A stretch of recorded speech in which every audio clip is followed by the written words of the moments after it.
ଆଜି ବିଞ୍ଜାରପୁରର ବିଧାୟିକା ଶ୍ରୀମତୀ ପ୍ରମିଳା ମଲ୍ଲିକଙ୍କ ଯୋଉ ଅଭଦ୍ରଚିତ କାର୍ଯ୍ୟକ୍ରମ ଏବଂ ବ୍ୟବହାର ପାଇଁ ଏବଂ ପ୍ରେସ୍ ପାଇଁ ତା ଏଗେନଷ୍ଟରେ ଆଜି ଆମେ ସାମ୍ବାଦିକ ସମ୍ମିଳନୀ ଯାଜପୁର ହେଡକ୍ୱାର୍ଟର ଡାକିଛୁ। ଆପଣମାନେ ସବୁ ଜାଣିଥିବେ ମାନନୀୟ ମୋହନ ଚରଣ ମାଝୀ ଲୋକଙ୍କ ମୁଖ୍ୟମନ୍ତ୍ରୀ। ସିଏ କୌଣସି ହାଇ ଫାଇ ପ୍ରୋଫାଇଲ ମୁଖ୍ୟମନ୍ତ୍ରୀ ନୁହନ୍ତି।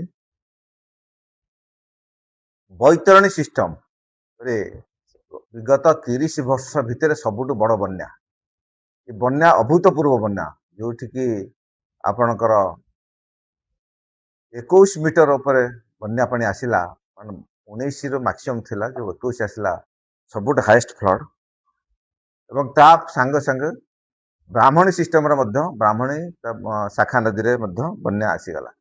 ତେଣୁ ଏସବୁ ମାନ୍ୟବର ମୁଖ୍ୟମନ୍ତ୍ରୀ ସେ ଲୋକଙ୍କ ସମସ୍ୟା ବୁଝିବା ପାଇଁ ବିଞ୍ଝାରପୁର ଆସିଥିଲେ, ଯାଜପୁର ଆସିଥିଲେ ଏବଂ ତାପରେ ପରେ ଭଦ୍ରକ ଗସ୍ତ କରିଥିଲେ। ସେ ବି ଚାହିଁଥିଲେ ହେଲିକପ୍ଟର ଆସିପାରିଥାନ୍ତେ, ସେ ଦେଖିଲେ ଆମକୁ କହିଲେ ଯେ ଆମେ ଲୋକଙ୍କ ସମସ୍ୟା ବୁଝିବା, ରିଅଲ ପାଣିରେ ଯାଇକି ଲୋକମାନେ କୋଉ ଅସୁବିଧା ହେଉଛି କ'ଣ ହେଉଛି ସେ ବିଷୟ ବୁଝିବା ପାଇଁ ସେ ଆସିଥିଲେ। ପ୍ରୋଟୋକଲ ଠିକ ମେଣ୍ଟେନ କରାଯାଇଛି। ଯେଉଁମାନେ ଆମ ଦଳର ସାଂସଦ, ମନ୍ତ୍ରୀ, ବିଧାୟକ ଏବଂ ଅପୋଜିସନର ବିଧାୟିକା 2 ଜଣଙ୍କୁ ମଧ୍ୟ ମାନେ ତାଙ୍କୁ ଖବର ଦିଆଯାଇଛି, ମାନେ ବିଧାୟକ ବିଧାୟିକା ମାନଙ୍କୁ 3 ଜଣଙ୍କୁ ଗୋଟେ ଖବର ଦିଆଯାଇଛି। ଏବଂ ମାନ୍ୟବର ମୁଖ୍ୟମନ୍ତ୍ରୀ ଆସିଲା ବେଳେ ତାଙ୍କ ସମୟରେ ବିଞ୍ଝାରପୁରର ବିଧାୟିକା ମଧ୍ୟ ସାଙ୍ଗେ ସାଙ୍ଗେ ଥିଲେ। ଆପଣମାନେ ଭିଡ଼ିଓ ଫୁଟେଜ ଦେଖିଥିବେ। ତାପରେ ଯେତେବେଳେ ବସିଥିଲେ ରିଭ୍ୟୁ ନେବା ପାଇଁ, ସେଇ ସମୟରେ ତାଙ୍କ ପାଖରେ ମୁଖ୍ୟମନ୍ତ୍ରୀ ପାଖରେ ବସିଥିଲେ, ଡାକେଇକି ପାଖରେ ବସିଥିଲେ ଏବଂ 2 ବିଧାୟକ ସେଠି ବସିଥିଲେ। ତାଙ୍କୁ ଚେୟାର ଡାକି ଟାଣିକି ଆଣି ପାଖରେ ବସିଥିଲେ, ଯଥେଷ୍ଟ ସମ୍ମାନ ଦେଇଛନ୍ତି। ବାଟରେ ଗଲାବେଳେ କହି ମଧ୍ୟ ସବୁ ତାଙ୍କର ଗ୍ରିଭାନ୍ସ କହି ଯାଇଛନ୍ତି। କିନ୍ତୁ ମୋର କହି ରଖେ, ଯୋଉ ଅଞ୍ଚଳ ଯାଇଥିଲେ ସେ ଅଞ୍ଚଳ ଯାଜପୁର ବିଧାୟିକା ଅଞ୍ଚଳ ଏବଂ ସାଂସଦର ଅଞ୍ଚଳ ଆପଣ କହିପାରିବେ, କିନ୍ତୁ ସେଟା ବିଞ୍ଝାରପୁର ଅଞ୍ଚଳ ନୁହଁ। ବିଞ୍ଝାରପୁର ବିଧାୟକଙ୍କର ସେ ଅଞ୍ଚଳ ଯିବାର କୌଣସି ଆବଶ୍ୟକତା ନଥିଲା।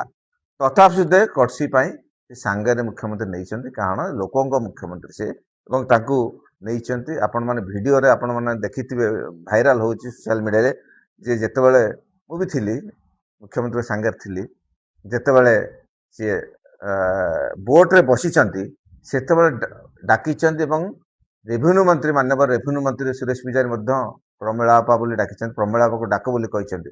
ତେଣୁ କହିଛନ୍ତି 2 ଜଣ ବିଧାୟିକା ଆମର କୁଆଡ଼େ ଗଲେ ତାଙ୍କୁ ଡାକ, ଏଇ ସବୁ ଶାଳୀନତା ରଖିଛନ୍ତି। କିନ୍ତୁ ଏଭଳି ଅଭଦ୍ରଚିତ ଭାବେ ବିଧାୟିକା ଏମିତି ବ୍ୟବହାର କରନ୍ତି।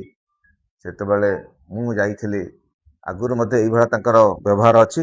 ସେ ସେଠୁ ଆସି ତଳେ ଧାରଣା ଦଉଛନ୍ତି, ମାନେ ରାସ୍ତା ଉପରେ ଧାରଣା ଦଉଛି। ଜଣେ ବିଧାୟକ ହେଇକି 7 ଥର ବୋଧେ ବିଧାୟକ ଅଛନ୍ତି, ସେ ଧାରଣା ଦଉଛନ୍ତି। ସେ ଚାହୁଁନାହାନ୍ତି ଯାଜପୁର ବିକାଶ ହଉ। ସେ ରେଭିନ୍ୟୁ ମନ୍ତ୍ରୀ ଥିଲେ, ସ୍ପିକର ଥିଲେ, ଏତେ ଥର ବିଧାୟକ ଥିଲେ, କିନ୍ତୁ ସିଏ ତାଙ୍କର ମୁଖ୍ୟମନ୍ତ୍ରୀ କେବେ ସାଙ୍ଗରେ ଆସି ଦେଖେଇଛନ୍ତି କି? ଗୋଟେ ଦିନ ତାଙ୍କ ସମୟରେ ବନ୍ୟାରେ ଦେଖେଇ ନାହାନ୍ତି। ତାଙ୍କ ମୁଖ୍ୟମନ୍ତ୍ରୀ ତ ହେଲିକପ୍ଟର ବୁଲନ୍ତି, ଏସି ରୁମରୁ ଆସିବେ, ନେଟଫ୍ଲିକ୍ସ ଦେଖି ଆସିବେ, ହେଲିକପ୍ଟର ବୁଲନ୍ତି। ତେଣୁ ସିଏ କେବେ ତାଙ୍କ ବିଧାୟକ ମାନେ ତାଙ୍କ ମୁଖ୍ୟମନ୍ତ୍ରୀ ପାଖରେ ପଶି ପାରନ୍ତିନି। ଆମ ମୁଖ୍ୟମନ୍ତ୍ରୀ କିନ୍ତୁ ତାଙ୍କ ପାଖରେ ବସେଇଲେ, ତାପରେ ମଧ୍ୟ ସେଇଭଳିଆ ବ୍ୟବହାର କରୁଛନ୍ତି। ସେଇଟା ବଡ଼ ଦୁଃଖଦାୟକ। ଏବଂ ଯାହା ଭାଷା କରୁଛନ୍ତି, ତ ପ୍ରଥମ ବନ୍ୟାରେ ମୁଁ ପାର୍ଲାମେଣ୍ଟକୁ ସମ୍ମାନ ଦିଅନ୍ତିନି, କହିଲେ ପାର୍ଲାମେଣ୍ଟ କ'ଣ? ମୁଖ୍ୟମନ୍ତ୍ରୀକୁ ବି କ୍ୱେଶ୍ଚିନ୍ କରିଥିଲେ, ମୁଖ୍ୟମନ୍ତ୍ରୀ କ'ଣ ପାଇଁ ଦିଲ୍ଲୀ ଯାଇଛନ୍ତି? ମହାନଦୀ ସିଷ୍ଟମ ଯୋଉ ଡିଷ୍ଟର୍ବାନ୍ସ କରିଥିଲା ପ୍ରିଭିୟସ୍ ସରକାର, ବିଜେଡି ସରକାର, ତାକୁ ସଜାଡ଼ିବା ପାଇଁ ମୁଖ୍ୟମନ୍ତ୍ରୀ ଯାଇଥିଲେ, ଦିଲ୍ଲୀ ଯାଇଥିଲେ। ପାର୍ଲାମେଣ୍ଟକୁ ସମ୍ମାନ ଦଉଛ, ପାର୍ଲାମେଣ୍ଟ କ'ଣ ପାର୍ଲାମେଣ୍ଟ କରି ପକଉଛି କି? ପାର୍ଲାମେଣ୍ଟରେ ଏଇ ସବୁ ଯୋଉ ଭାଷା ସେ ବ୍ୟବହାର କରୁଛନ୍ତି, ପାର୍ଲାମେଣ୍ଟକୁ ସମ୍ମାନ ନାହିଁ, ମାନେ ଗଣତନ୍ତ୍ରକୁ ସମ୍ମାନ ନାହିଁ, କିଛି ନାହିଁ। ତାପରେ ଯେତେବେଳେ ମୁଁ ଘାଇରେ ଇମିଡିଏଟ୍ ସେଠୁ ଆସିକି ଅଧାରୁ କଟସଟ କରିକି, ମାନେ ଘାଇ ଅଞ୍ଚଳ ପରିଦର୍ଶନ କରି ବୋଟରେ ଗଲି, ସେ ଗାଁକୁ ଗଲି, ସବୁ ଆସିଲି। ତାପରେ ଆସିକି ରିଭ୍ୟୁ ନେବି, ମାନେ ଆଗେ ଦଶରଥପୁର କଲି, ଦଶରଥପୁର ରିଭ୍ୟୁ ନେଲି। ଦଶରଥପୁର କଲେକ୍ଟର ଥିଲେ, ଅନ୍ୟମାନେ ସବୁ ଥିଲେ, ଲାଇନ ଡିପାର୍ଟମେଣ୍ଟ ଅଫିସର ମାନେ। ତାପରେ ବିଞ୍ଝାରପୁର ଯାଇକି ବିଞ୍ଝାରପୁର ସବୁ ଭିଜିଟ୍ କଲା ପରେ ବ୍ଲକ ଅଫିସରେ ମୁଁ ରିଭ୍ୟୁ ନେଲି।